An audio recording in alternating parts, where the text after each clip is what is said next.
Okay, hello everyone. My name's Amanda. This is my roommate Gab, and she's going to be playing a vaccine hesitant person, and I'm going to be playing a physician who's convincing her to get the vaccine. Perfect. Okay. So I just want to ask you, so on a scale of 1 to 5, what would you rate your vaccine hesitancy on this chart? On this chart, I would say probably the yellow, the 3. I'm unsure on where I stand, but if you could tell me a little bit more, I could probably get a better opinion. Yeah, definitely. So what is making you stay in the middle, be deterred from getting one, or like still have opinions that you would like to get one? Well, I know that vaccines protect me from a lot of diseases, but I'm just a little bit nervous. I'm concerned about the ingredients in the vaccine.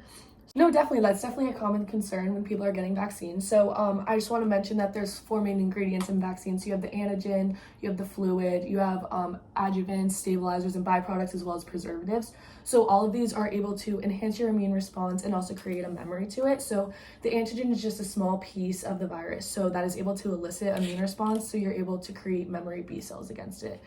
As well as the adjuvants, byproducts, and preservatives, it's just able to boost your immune response to it. So in vaccines like recombinant vaccines, they have a very small antigen dosage. So that's able to create a stronger immune response.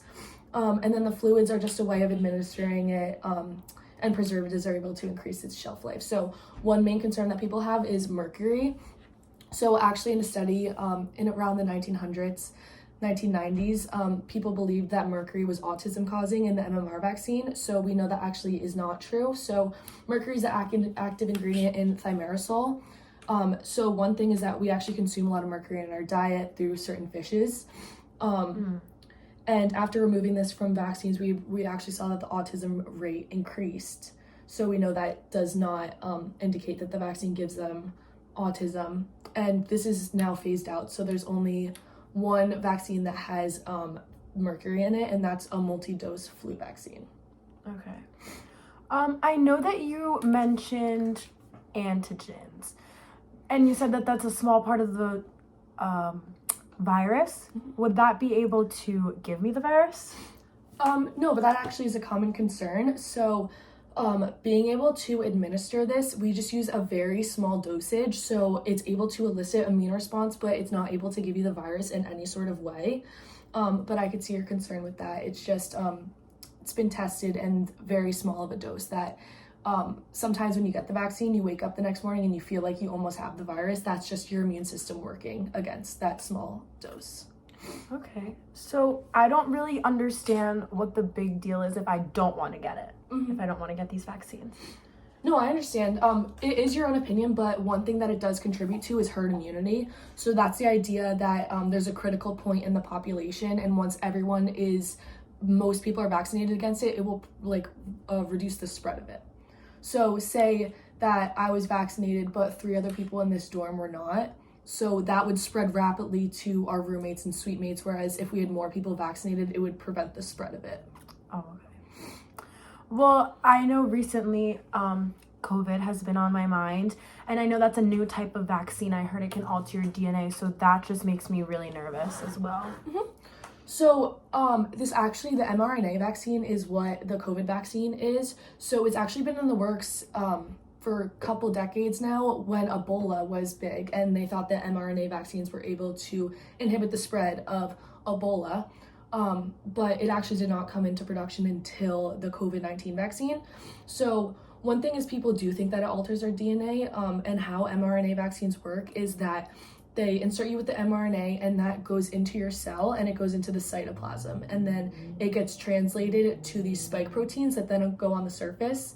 And those spike proteins and cells are now able to recognize if you were to come into COVID, and then to produce antibodies against it.